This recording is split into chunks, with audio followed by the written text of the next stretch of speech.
This is a Universal 7 Governance and Management presentation. The U.S. versus the Marxists. Control amplification and organizational structures. Hello, my name is Javier Levis. The ideological clash between East and West is summed up in answering the question: how should a country organize? Allow me to explain organization, in the most precise and simplest terms possible, with the help of Cybernetics, the science of control, communications and purpose. To illustrate what organization means, we are going to use a construction example. In this case, however, the only thing we need to build something is information, binary information. We are assuming that the materials, the energy and the workforce are free. Think of this example as something as simple as ordering food using an app on your smartphone. To build this house requires 5 bits of information. Each bit answers a yes or no question, or any binary decision. These are questions: brick or wood? 1 bit, 1 or 2 bedrooms? 1 bit, 1 or 2 bathrooms?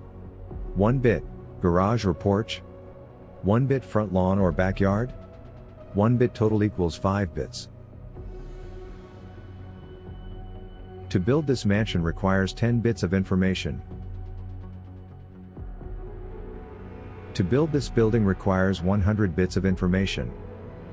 Remember, for illustration purposes, the energy, materials and work are free.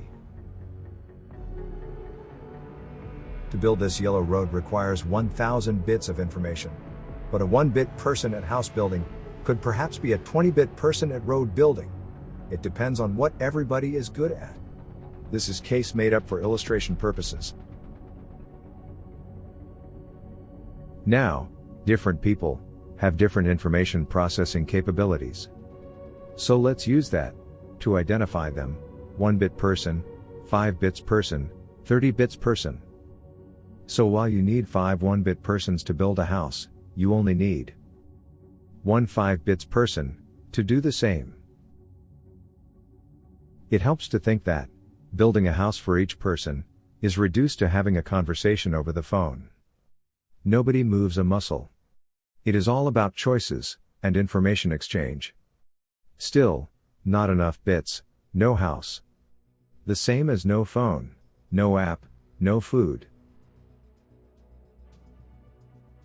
Consider this group with a total of 25 people, and a total capability of 20 plus 20 plus 30 equals 70 bits. Under this situation, there is a limit to what the group is capable of producing. 1 small house shared by 5 1-bit persons, and 1 small house for each 5-bit persons. The 30 bits person can get himself 3 mansions, but still not a building. The key to organization is control amplification. The key to organization is that the 30 bits person can amplify his decision-making capability using smart communications, control measures, so that he becomes a multiplier of the capacities of others, therefore amplifying his overall control capability. Amplification is done in 2 stages, with the help of something like a computer in stage 1, and an instruction manual in stage 2.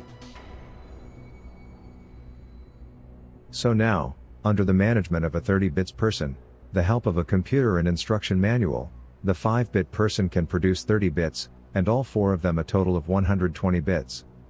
And then, each one of them can in turn also multiply by 6, the processing capability of each of 5 1-bit persons, for a total of another 120 bits. Thanks to the amplification of control information, the new total processing capability of this particular group has gone from the initial 70 bits to 270. So now, each 1-bit person can process 6 bits.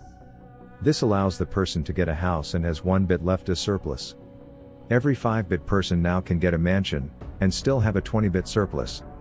The final surplus is 100 bits, which the 30-bit person can turn into a building for himself, in addition to 3 mansions. Now let's go directly to Ross Ashby, the notable British cybernetician, with his quotes on this matter. The following direct quotes, from his book Introduction to Cybernetics, lay the foundation for the examples I have provided. The law of requisite variety says that R's, regulators, capacity as a regulator, cannot exceed R's capacity as a channel of communication. The concepts of selecting, designing, constructing, building, briefly, in any way being responsible for the eventual appearance of an actual machine, share a common property, when one identifies and measures the varieties concerned in the process. Thus the act of designing, or making a machine, is essentially an act of communication, from maker to made. The case in which various possible messages are reduced to one message, can now be applied to the case when various possible machines are reduced to one machine. We saw that the quantity of design that goes to it, a machine, can be measured by the amount of selection necessary, and we saw, S.1318, that selection can, in a sense, be amplified. It follows from S.1318, that if the final regulator can be arrived at by stages, the whole selection occurring in stages, the possibility exists that the provision of a small regulator at the first stage may lead to the final establishment of a much bigger regulator, i.e., one of larger capacity, so that the process shows amplification. Imagine that the act of designing has to take place through the telephone, or by some other specific channel. The quantities of variety can then readily be identified by identification of the actual quantity of information that will have to be transmitted. This aspect of design, of the reduction in numbers, that occurs when the many initial possibilities are reduced to the final few or one, can easily be measured. We can use the same scales as are used for measuring variety and information, S7/7 and 9/11, and they can be measured either directly or logarithmically. Summarizing. Ross Ashby says that a regulator has a regulation limit, its variety measured in bits. This limit is its capacity to work as a communication channel. This means that a person who is to do something can be considered an information source or channel. That person is a control amplifier or regulator. Therefore, his channel capacity has a natural intrinsic limit. This is a hard fact of life, coming from cybernetics. In our example, the capability to build a house depends on the person's knowledge of his choices. Control amplification is a fact. This explains why the most wealthy and prosperous corporations in the United States are currently those that have created a huge control amplification solution for exploiting their niche environment. They are all related to computers and information processing. What does knowing about amplifiers and information tell us about how to conduct public policy? A little history. In the beginning of the Industrial Revolution in England, the amplification of control information was very simple. It was about an idea for speeding up or creating a new production process. For instance, the power loom made weaving cloth and spinning yarn and thread much easier. In 1790, the very first patent in the United States was issued to protect a new industrial process. About 1855, Samuel Colt began the mass production of revolvers, using standardized or interchangeable parts and machine production. Standardization became a precedent for a host of other machines, which in turn became amplifiers themselves. Every commercial product you use is some sort of control amplifier. Another famous real-life example of control amplification is provided by Henry Ford.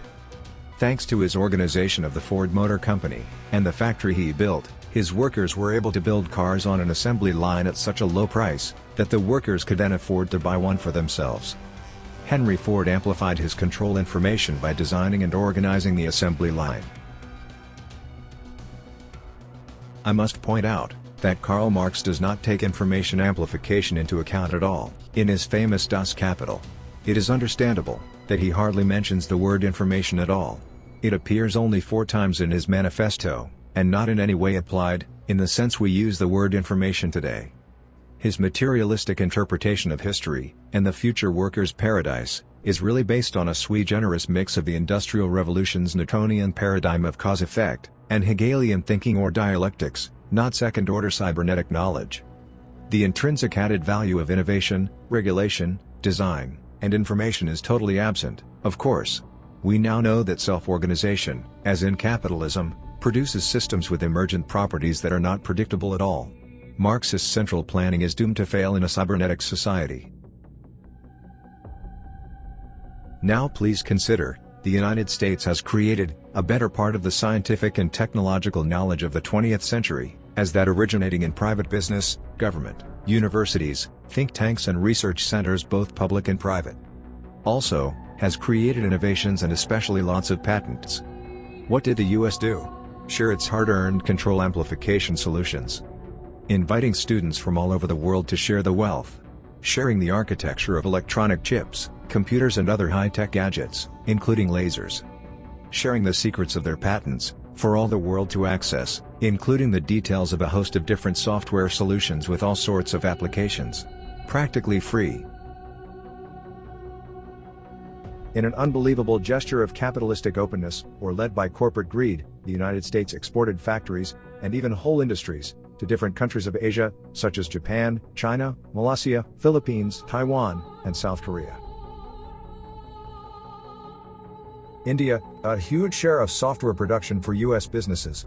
$133.7 billion in 2020-21. Today, a wave of Marxism is enveloping the globe.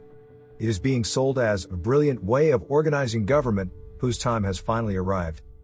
Given the absolute absurdity of Marxism, we have to look for the more obvious diagnosis of what is really going on. Authoritarian governments are now trying to expand their control over millions of people. Countries that had nothing to do with the tremendous increase in innovation and productivity of the computer revolution, made in the USA. Also many people who are ignorant of the way the US Constitution has worked to produce all these control amplifiers for the good of humanity. The latter is the success history that really matters, and must be defended, not the Marxist, distorted, self-serving version. What many young people are being brainwashed with is a lack of appreciation for the uniqueness of the US Constitution. They are showing a lack of respect for a work of genius. It should be celebrated as a control amplifier, carefully crafted to protect individual freedoms. It is not an amplifier designed at controlling the people. On the contrary, the US Constitution is designed to control the government. This is the greatest difference with the legal systems of other countries. It is the farthest away from the government control structures of many Eastern countries, which are set up to intimidate and cut short the aspirations of freedom of their own population.